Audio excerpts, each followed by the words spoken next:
नहीं पूछता है कोई तुम वर्ती वीर या दानी हो। सभी पूछते मात्र ही तुम किस कुल के अभिमानी हो। मगर मगर मनुज क्या करे, जन्म लेना तो उसके हाथ नहीं। चुनना जाति और कुल अपने बस की तो बात नहीं। मैं कहता हूँ अगर विधाता नर को मुट्ठी में भरकर कहीं छीट दे ब्रह्मलोक से ही नीचे भूमंडल पर, तो भी विविध जातियों में ही मनुज यहाँ आ सकता है। नीचे है क्यारियाँ बनी तो बीज कहाँ जा सकता है। कौन जन्म लेता किस कुल में, आकस्मिक ही है यह बात। छोटे कुल पर किंतु यहाँ होते तब भी कितने आघात। हाय जाति छोटी है तो फिर सभी हमारे गुण छोटे। जाति बड़ी तो बड़े बने वे, रहे लाख चाहे खोटे। गुरु को लिए कर्ण चिंतन में था जब मग्न अचल बैठा, तभी एक विस्कीट कहीं से आसन के नीचे बैठा। वज्र दंष्ट वह लगा कर्ण के उड़ू को कुतर कुतर खाने, और बना छिद्र मांस में मंद मंद भीतर जाने। कर्ण विकल हो उठा दुष्ट भौरे पर हाथ धरे कैसे, बिना हिलाए अंग कीट को किस तरह पकड़े कैसे, किसी तरह पकड़े कैसे। पर भीतर उस धसे कीट तक हाथ नहीं जा सकता था। बिना उठाए पाँव शत्रु को कर्ण नहीं पा सकता था। किंतु पाँव के हिलते ही गुरुवर की नींद उचट जाती। सहम गई यह सोच कर्ण की भक्ति पूर्ण विह्वल छाती। सोचा उसने अतः कीट पर पिए रक्त पीने दूंगा, गुरु की कच्ची नींद तोड़ने का पाप नहीं लूंगा। बैठा रहा अचल आसन से कर्ण बहुत मन को मारे, आह निकाले बिना शिला सी सहनशीलता को धारे। किंतु लहू की गर्म धार जो सहसा आन लगी तन में, परशुराम जग पड़े रक्त को देख हुए विस्मित मन में। कर्ण झटपट उठा इंगितों में गुरु से आज्ञा लेकर, बाहर किया कीट को उसने छत में से उंगली देकर। परशुराम बोले शिव शिव तूने यह की मूर्खता बड़ी, सहता रहा अचल जाने कब से ऐसी वेदना करी। तनिक लजाकर कहा कर्ण ने, नहीं अधिक पीरा मुझको। महाराज क्या कर सकता है यह छोटा कीड़ा मुझको। मैंने सोचा हिला डुला तो वृथा आप जग जाएंगे, क्षण भर को विश्राम मिला जो नाहक उसे गवाएंगे। निश्चल बैठा रहा सोच यह कीट स्वयं उड़ जाएगा, छोटा सा यह जीव मुझे कितनी पीड़ा पहुंचाएगा। पर यह तो भीतर धंसता ही गया, मुझे हैरान किया। लज्जित हूँ इसलिए कि सब कुछ स्वयं आपने देख लिया।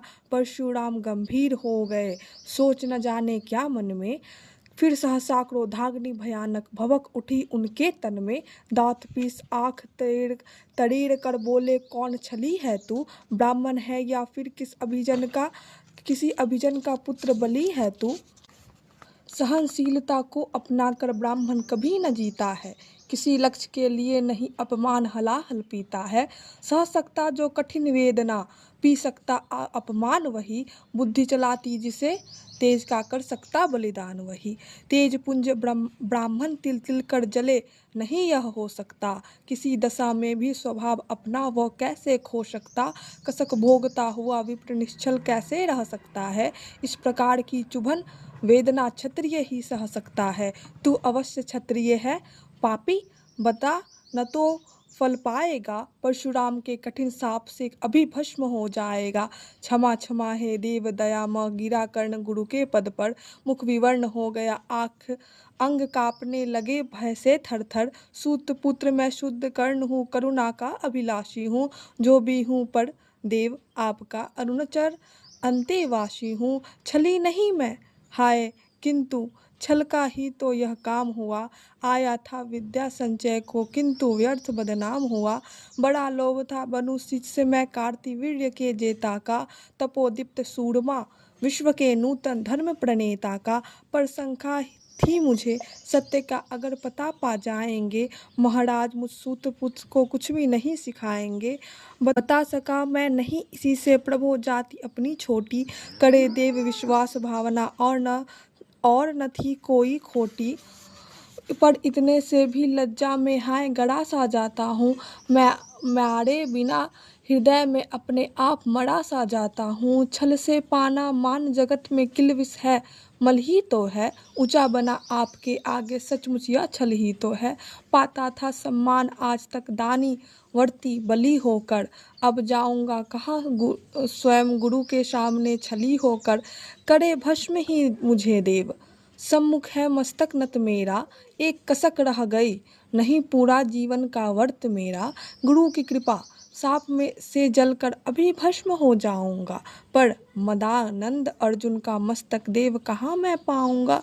यह तृष्णा यह विजय कामना मुझे छोड़ क्या पाएगी, प्रभु अतृप्त वासना मरे पर भी मुझको भरमाएगी। दुर्योधन की हार देवता कैसे सहन करूंगा मैं, अभय देख अर्जुन को मरकर भी तो रोज मरूंगा मैं। परशुराम का शिष्य कर्ण पर जीवन दान न मांगेगा, बड़ी शांति के साथ चरण को पकड़ प्राण निज त्यागेगा। प्रस्तुत हूँ दे साप, किंतु अंतिम सुख तो यह पाने दे, इन्हीं पाद पद्मों के ऊपर मुझको प्राण गंवाने दे। लिपट गया गुरु के चरणों से विकल कर्ण इतना कहकर, दो कनिकाएं गिरी अश्रु की गुरु की आंखों से बहकर। बोले हाय कर्ण तू भी प्रतिभट अर्जुन का नामी है, निश्चल रख सखा धार्त राष्ट्रों का विजय विश्व विजय का समझा, इसलिए रात दिन तू वैसा श्रम करता था। मेरे शब्द शब्द को मन में क्यों सीपी सा धरता था। देखे अगिनत शिष्य द्रोण को भी कर्तव्य कुछ सिखलाया, पर तुझसा जिज्ञासु आज तक कभी नहीं मैंने पाया।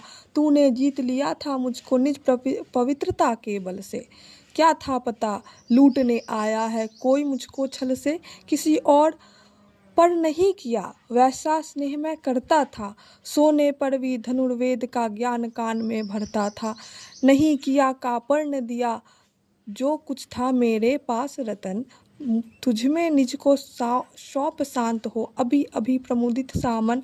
पापी बोल अभी भी मुख से, तू न सूत रथ चालक है, परशुराम का शिष्य विक्रमी विप्र वंश का बालक है। सूत वंश में मिला सूर्य सा कैसा तेज प्रबल तुझको, किसने लाकर दिए कहाँ से कवच और कुंडल तुझको। सूत सा रखा जिसे उसको कैसे कठोर हो मारूं मैं, जलते हुए क्रोध की ज्वाला लेकिन कहाँ उतारूं मैं। पद पर बोला कर्ण दिया था जिसको आंखों का पानी, करना होगा ग्रहण उसी को अनल आज है गुरु ज्ञानी। बरसाई ये अनल आंखों से सिर पर उसे संभालूंगा, दंड भोग जल कर मुनि सतम झलका पाप छुड़ा लूंगा। परशुराम ने कहा कर्ण तू वेद नहीं मुझको ऐसे, तुझे पता क्या सता रहा है मुझको असमंजस कैसे। पर तूने छल किया दंड उसका अवश्य ही पाएगा, परशुराम का क्रोध भयानक निष्फल कभी न जाएगा। मान लिया था पुत्र इसी से प्राण दान तो देता हूँ, पर अपनी विद्या का अंतिम चरम तेज हड़ लेता हूँ। सिखलाया ब्रह्मास्त्र तुझे जो काम नहीं वह आएगा, है यह मेरा शाप समय पर उसे भूल तू जाएगा। कर्ण विखल हो खड़ा कह हाय किया यह क्या गुरुवर, दिया शाप अत्यंत निदारुण, लिया नहीं जीवन क्यों हर। वर्षों की साधना साथ ही प्राण नहीं क्यों लेते हैं, अब किस सुख के लिए मुझे धरती पर जीने देते हैं। परशुराम ने कहा कर्ण यह शाप अटल है सहन करो, जो कुछ मैंने कहा उसे सिर पर ले सादर वहन करो। इसे महेंद्रगिरी पर तुमने कुछ थोड़ा नहीं कमाया है, मेरा संचित निखिल ज्ञान तूने मुझसे ही पाया है। रहा नहीं ब्रह्मास्त्र एक इससे क्या आता जाता है, एक शस्त्र बल से न वीर कोई सब दिन कहलाता है। नई कलाएं नई नूतन रचनाएं नई सूझ नूतन साधन, नए भाव नूतन उमंग से वीर बने रहते नूतन। तुम तो स्वयं दीप्त पुरुष हो कवच और कुंडलधारी, इसके रहते तुम्हें जीत पाएगा कौन सुभट भारी। अच्छा लो वर भी कि विश्व में तुम महान कहलाओगे, भारत का इतिहास कीर्ति से और धवल कर जाओगे। अब जाओ लो विदा वत्स, कुछ कड़ा करो अपने मन को, रहन देती नहीं यहाँ पर हम अभिशप्त किसी जन को। हाय छिन्ना पड़ा मुझी को दिया हुआ अपना ही धन, सोच यह बहुत विकल हो रहा नहीं जाने क्यों मन। व्रत का पर निर्वाह कभी ऐसे भी करना होता है, इस कर से जो दिया उसे उस कर से हटना होता है। अब जाओ तुम कर्ण, कृपा करो करके मुझसे निसंग करो, देखो मत यूँ सजल दृष्टि से वर्त मेरा मत भंग करो। आह बुद्धि कहती कि ठीक था जो कुछ किया, परंतु हृदय मुझसे कर विद्रोह तुम्हारी मना रहा, जाने क्यों जय अनायास गुणशील तुम्हारे मन में उगते आते हैं, भीतर किसी अश्रुगंगा में मुझे बोर नहलाते हैं। जाओ जाओ कर्ण, मुझे बिल्कुल असंग हो जाने दो, बैठ किसी एकांत कुंज में मन को स्वस्थ बनाने दो। भय है तुम्हें निराश देखकर छाती कहीं न फट जाए, फिरा न लूं अभिशाप पिघल कर वाणी नहीं लौट उलट जाए। इस प्रकार कह परशुराम ने फिरा लिया आनन अपना, जहाँ मिला था वहीं कर्ण का बिखर गया प्यारा सपना। छूकर उनका चरण कर्ण ने अर्घ अश्रु का दान किया, और उन्हें जी भरकर निहार कर मंद मंद प्रस्थान। परशुराम के चरण की धूलि लेकर, उन्हें अपने हृदय की भक्ति देकर, निराशा से विकल टूटा हुआ सा किसी गिरि शृंग से छूटा हुआ सा चला खोया हुआ सा कर्ण मन में, कि जैसे चांद चलता हो गहन में।